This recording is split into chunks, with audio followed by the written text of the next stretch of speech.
Evangelho segundo escreveu João, capítulo 11, e o versículo 4.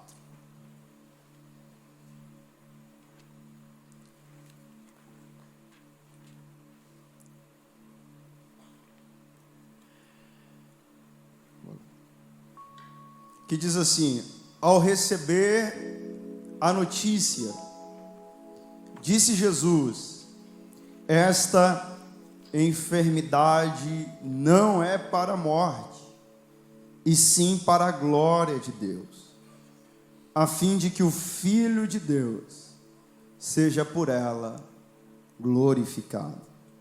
Vamos ler novamente, só o início. Ao receber a notícia, disse Jesus: esta enfermidade não é para a morte, mas sim para a glória de Deus. Amém? Olhe para cá, por favor. Queridos, ao abrirmos as janelas do mundo, ao descortinarmos as janelas do mundo que nós estamos vivendo nos dias de hoje, o cenário que está posto à nossa volta, em todos os aspectos e em todos os sentidos, é de um grande caos. Quando nós olhamos para o mundo, quando nós olhamos para os sinais, quando nós olhamos para os acontecimentos, nós nos assombramos com a realidade que está posta ao nosso redor e que e para muitos atemoriza todos os dias. Há uma grande insegurança no coração de muita gente, ou no coração de quase todos nós, a respeito de como vai ser o nosso amanhã, como serão os nossos próximos anos, como serão os nossos próximos dias, o que é que pode estar para vir aí pela frente. É ou não é verdade? Outro dia, a gente foi dormir, e quando a gente acordou bem cedo, você abriu o site de notícias, e no site dizia que uma pandemia estava inundando o mundo todo. E de repente aquele negócio começou a se alastrar, de repente você não pôde mais trabalhar, você teve que ficar em casa, de repente seu negócio fechou, de repente a empresa que você trabalhava fechou, alguns foram demitidos, alguns perderam parentes, alguns perderam familiares, um caos foi posto, e a gente não sabia o que ia acontecer, como que sairíamos dessa situação, como que seriam os próximos anos. Algumas pessoas falavam numa perspectiva de 10, 15 anos para voltar à normalidade, e a gente vivendo aquele conflito, aquele caos, aquela histeria que nós estávamos vivendo naquele momento, aquele pânico, muitas pessoas doentes, com síndromes, com ansiedade. E de repente a gente viu que as coisas foram abaixando, a poeira foi abaixando, foi saindo de cena. Mas quando a gente pensa que as coisas vão ficar calmas, você acorda num outro dia pela manhã e você vê um país atacando outro país. A Rússia invadindo a Ucrânia de forma deliberada e uma ameaça de terceira guerra mundial iminente, e as pessoas começam a fazer ainda mais do que e começa aquelas conversações, e uma crise mundial começa a abalar todos os sistemas econômicos do mundo, um problema gigante que até hoje nós estamos vivendo o resultado disso. A gente acorda, te dorme tranquilo, e quando acorda, a gente mal sabe aquilo que nos espera no dia seguinte. É ou não é verdade? O mundo está à beira de um colapso. Todos os dias uma notícia nova, todos os dias uma informação nova, todos os dias um problema novo, todos os dias vai surgindo coisas que abalam as nossas vidas. E quando não são problemas mundiais, quando não são problemas nacionais, são situações e circunstâncias que abalam a sua vida em particular. São notícias ruins que vêm de encontro com a sua vida. De repente você está bem, a sua família está bem, a sua casa está bem, os seus negócios estão bem, com a sua vida financeira está estabilizada e do nada vem uma notícia, um WhatsApp, uma informação, uma postagem no Facebook e abala terrivelmente todas as estruturas da sua vida. Quem nunca teve uma notícia inesperada, uma notícia ruim que abalou a sua vida? Aquele dia que o teu chefe chegou na sua mesa e disse: nós precisamos conversar. E o coração quis sair pela boca. Você não sabia o que falar. Você pensava em todos os pecados que você cometeu ao longo da sua vida toda. E você vai para aquela sala fria do seu chefe. Você senta naquela mesa e ele diz: infelizmente, nós não podemos mais contar com os seus serviços aqui nessa empresa. Temos que te desligar. E você vivia uma vida boa, você estava vivendo uma vida tranquila, a estabilidade estava reinando, você estava com as suas dívidas em dia, e agora parece que o chão saiu de sob os seus pés. Você não sabe para onde correr, você não sabe aonde pedir emprego, você não sabe o que fazer, você entra num caos na sua alma, nas suas emoções, aquilo te paralisa por pelo menos alguns dias. Quem aqui nunca recebeu uma notícia de uma enfermidade? Você está bem, você está saudável, quando de repente você começa a sentir umas dores, uns desconfortos. Você faz um exame, faz 2, e o médico diz: precisamos olhar mais a fundo para ver o que é. E de repente você descobre que está com uma doença, que precisa de um tratamento pesado para tratar essa sua enfermidade. Ou talvez uma doença que até mesmo você vai ter que viver e conviver com as suas dores, com os seus sintomas, com esses problemas. Viver numa fisioterapia, viver num tratamento, fazer talvez uma quimioterapia. Recentemente, com 3 meses de casado, nós estávamos vivendo a nossa vida numa boa. De repente, uma ligação. Minha sogra foi fazer um exame simples, rotineiro. Ela sentiu uma dor no peito e descobriu que estava com um nódulo nos seios, com linfonódulos, com diversos problemas. E de um ano para cá, de um ano atrás, vemos vivendo esse tratamento de quimioterapia, radioterapia. Estava tudo bem, até um ano atrás, estava saudável, cantando, vivendo a sua vida. De repente, do nada, uma notícia que mudou todo o curso da sua história, todas as perspectivas, e está lá tratando, graças a Deus, vencendo. Mas só quem já recebeu uma notícia dessa sabe o quão difícil é você lidar com uma situação assim. Só quem já recebeu uma notícia de morte, você está vivendo a sua vida, de repente aquele seu ente querido, seu pai, sua mãe, seu tio que você gostava tanto, seu parente que você tinha uma admiração tão grande, seu amigo que você cresceu junto, de repente alguém manda um WhatsApp para você, alguém te liga e diz: olha, fulano de tal está hospitalizado à beira da morte, ou quando não muito, já morreu. Aquilo te paralisa, o coração quer sair pela boca, você quer sair correndo, você quer dar uma resposta, você quer fazer algo para responder aquela situação, você soa frio, você não sabe o que dizer, o que responder. Só quem já enfrentou uma notícia ruim sabe do que eu estou falando. E eu estou falando de algumas áreas, mas você sabe as notícias que já sucedeu ao seu coração ao longo da sua caminhada. Mas essas coisas que me abalam, que te abalam, que nos abalam, que tiram o chão de sob os nossos pés, também sucederam com Jesus. Um belo dia, ele estava num lugar longínquo, vivendo a sua vida numa boa, com os seus discípulos, caminhando pelos desertos, e pregando a palavra de Deus, curando pessoas. Quando de repente chegou um menino, naquela época não tinha o WhatsApp, não tinha o Facebook, não tinha Instagram, então tinha um menino que eu apelido ele de WhatsApp.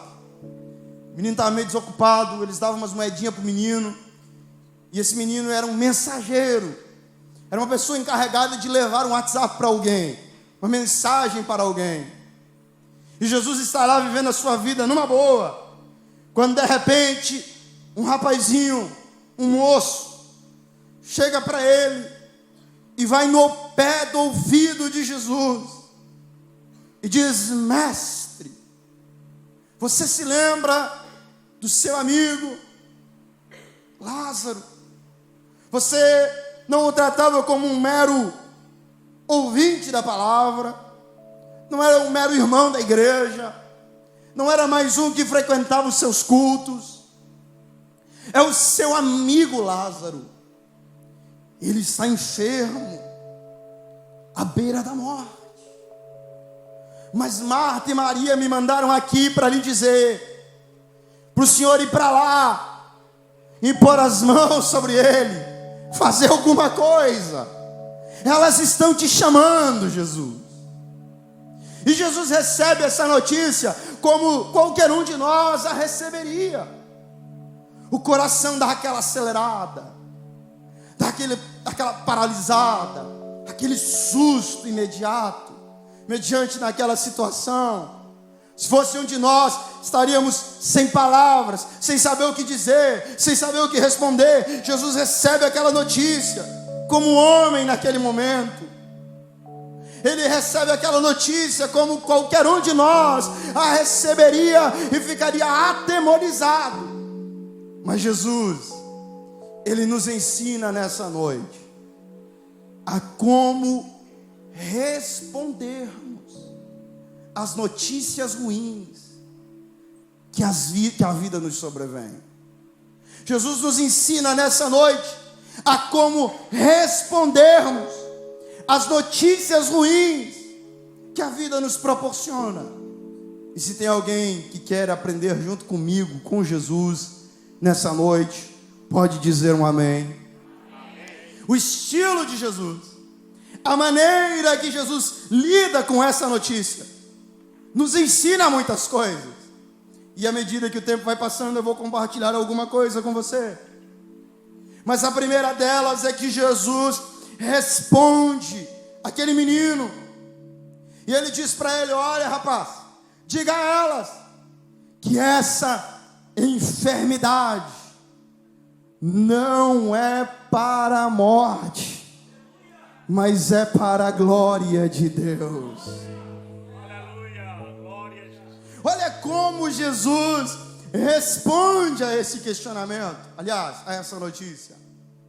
Olha como Jesus, Ele responde a essa situação. Ele responde dizendo: não, essa enfermidade não vai resultar naquilo que os médicos falaram que vai resultar, naquilo que as pessoas estão falando que vão resultar, naquilo que alguém que diz que entende do negócio está dizendo que vai resultar. Não! Essa enfermidade não é para a morte.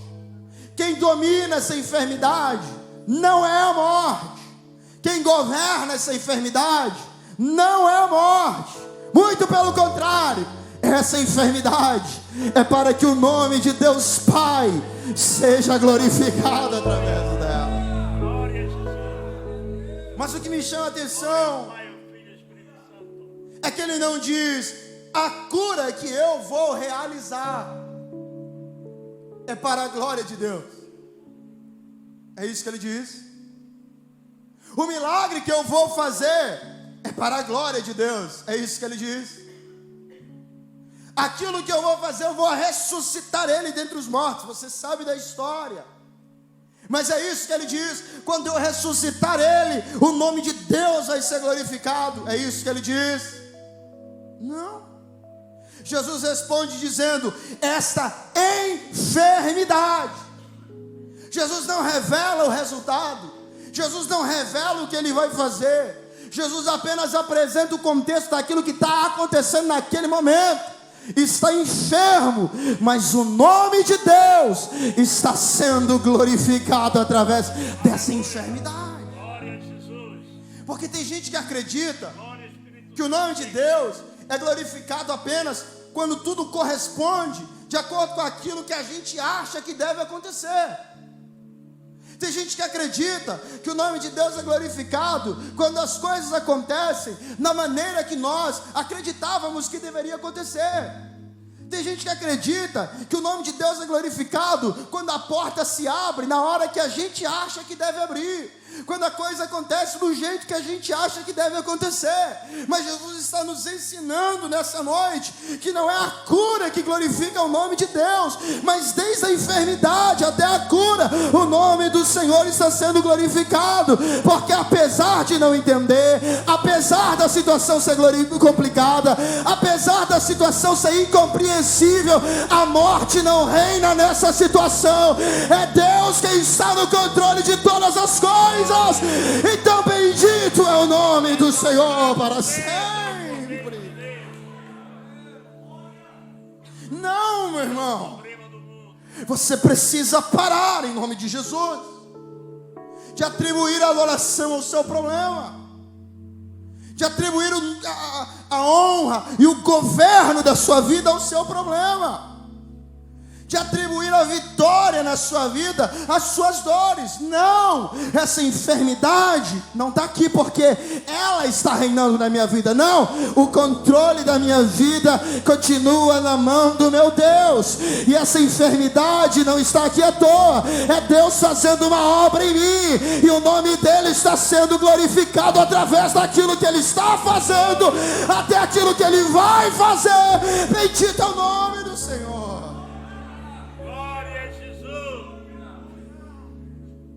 Ele tinha casa, ele tinha filhos, ele tinha bens, ele tinha dinheiro, ele tinha tudo, ele tinha autoridade na sociedade. Mas um belo dia, um vento assoprou, perdeu bens, perdeu família, perdeu tudo que possuía, perdeu seu dinheiro, só lhe restou chagas no seu corpo. Mas quando alguém olha para ele e diz: amaldiçoa o teu Deus e morre, ele levanta a mão e diz: nu eu saí do ventre da minha mãe. Ou seja, eu não trouxe nada de lá para cá, e nu eu voltarei. Daqui eu não vou levar nada. Eu não trouxe nada de lá para cá, e não vou levar nada daqui para lá. Bendito seja o nome do Senhor. Se Ele me deu ou se Ele tomou, Ele continua sendo soberano sobre a minha vida. Ele continua sendo rei sobre a minha casa. Apesar daquilo que eu não compreendo, Ele continua sendo Deus sobre todas as coisas. E Jó termina no capítulo 42 dizendo: bem sei que tudo podes, e nenhum dos seus planos poderão ser frustrados. Olha o que Jó está dizendo, é profundo demais. Ele está dizendo: quando eu perdi tudo, quando eu fiquei sem nada, o plano do Senhor continuou sobre todas as coisas, continua sendo o plano perfeito de Deus. E eu sei que apesar de eu não entender o que está acontecendo hoje, o plano de Deus continua superior, governando a minha vida. Então a Ele eu atribuo toda a glória. E esta igreja redimida, eu me lembro no céu em breve, de Abacuque, quando Abacuque diz assim: ainda que a figueira não floresça, que não haja fruto na vide, que as ovelhas sejam arrebatadas, que não haja gado no curral. Ele diz uma palavra que muda tudo. Ele diz: todavia. Ele não condiciona a sua espiritualidade. Ele não diz assim: se houver fruto na videira, se houver ovelha nos pastos, se houver gado no curral, eu me alegrarei no Senhor. Não, A alegria dele, ela é incondicionada, é todavia. Se tiver fruto na vide, eu me alegrarei no Senhor. Se não tiver fruto na vide, eu me alegrarei no Senhor. Se houver gado no curral, eu me alegrarei no Senhor. Se não houver gado no curral, eu continuarei me alegrando no Senhor. Ainda que a figueira não floresça, nem haja fruto na vide, ainda que as ovelhas sejam arrebatadas dos seus pastos, ainda que não haja gado no curral, todavia eu vou entrar no culto da vitória e vou levantar a minha mão e celebrarei ao meu Deus, porque Ele continua sendo Senhor sobre todas as coisas. Tem alguém que pode levantar a sua mão e celebrar a Jesus nessa noite? Deus seja exaltado na sua mensagem. Meu irmão, Glorificado. a nossa igreja não chegou até aqui Glória a Jesus. porque fomos banhados de facilidades. Essas portas não estão abertas porque ao longo dos anos encontramos muita facilidade para pregar o evangelho. Não. A igreja primitiva cresceu à base de sangue. Hebreus capítulo 11 diz que os apóstolos foram homens cerrados ao meio, os irmãos mortos ao fio da espada, amarrados em carroças e cavalos e arrastados pelas ruas das cidades, lançados aos leões. Mas era o sangue do apóstolo e do irmão caindo aqui, e o sangue de Cristo salvando acolá. E assim a igreja foi crescendo. A igreja do século passado não ficou aberta com muitas facilidades. Há relatos dos nossos irmãos que enquanto cultuavam aqui, os seus telhados eram apedrejados por vizinhos que não suportavam crentes. Quantos relatos de irmãos que viram vizinhos, pessoas entrarem dentro das igrejas armados para parar o culto. Quantos pastores que foram ameaçados, quantos líderes que foram ameaçados, quantos irmãos que foram mortos, para que hoje nós pudéssemos estar aqui glorificando o nome do Senhor. Mas enquanto a igreja era ameaçada, enquanto a liderança era ameaçada, enquanto os pastores eram ameaçados, a igreja continuava com a mão levantada, dizendo: eu quero mais de Deus, nós queremos a glória de Deus, nós não vamos voltar atrás jamais. Se fecha a igreja aqui, nós abrimos outra igreja lá. Se impedem a gente aqui, nós vamos para lá, porque Deus continua sendo Senhor sobre todas as coisas. Você pode levantar uma das suas mãos aos céus. Eu estou debaixo da autoridade de Deus aqui nessa noite, para liberar uma palavra sobre alguém aqui nessa casa. Eu sei que tem gente que entrou por essas portas com circunstâncias que você não entende, com notícias que você não entende. Algumas coisas fugiram do seu controle, algumas coisas fugiram da sua alçada. Eu sei que tem notícia que estão tirando a tua noite de sono, mas assim te diz o Senhor nessa noite, nessa casa: eu continuo sendo Deus sobre a tua vida, apesar daquilo que te faz perder a noite de sono. Eu continuo sendo Senhor da tua vida, apesar daquilo que tira o chão de sobre os seus pés. Eu continuo no controle da tua casa e da tua família, e Ele te trouxe aqui, Ele me enche de autoridade para dizer: você não vai largar a campanha coisa nenhuma, você vai fazer mais uma. A graça de Deus vai te encher, a força de Deus vai te encher. Só quem recebe isso, levante a mão e celebra o nome. Jesus está arrebatando a igreja. Vamos ter a guerra mundial. Você pode com muito respeito dizer para alguém que está perto de você: nós não vamos parar. Fala, fala, fala. Nós não vamos parar. Porque o que o inimigo quer ouvir da sua boca é isso aí mesmo. Você vai parar de fazer campanha, Você vai desistir desse casamento. O inimigo estava apostando que você ia dizer: eu não vou mais com esse negócio de igreja, eu não vou mais fazer esse negócio de campanha. O inimigo apostou que você ia desistir depois daquele ataque. O inimigo apostou que você não ia ter força. Mas olha o Senhor aí renovando as tuas forças. Olha o Senhor aí renovando o teu ânimo. Eu sei que você não entende aquilo que está acontecendo, mas Ele te diz nessa noite: sossega a tua alma e aquieta o teu coração. Porque essa enfermidade, quem governa não é o diabo. Esse caos, quem governa não é a morte. Essa luta, quem governa não é Satanás. Há um Deus sobre a tua vida e sobre a tua casa. Se você acredita, libera a maior glória que você pode.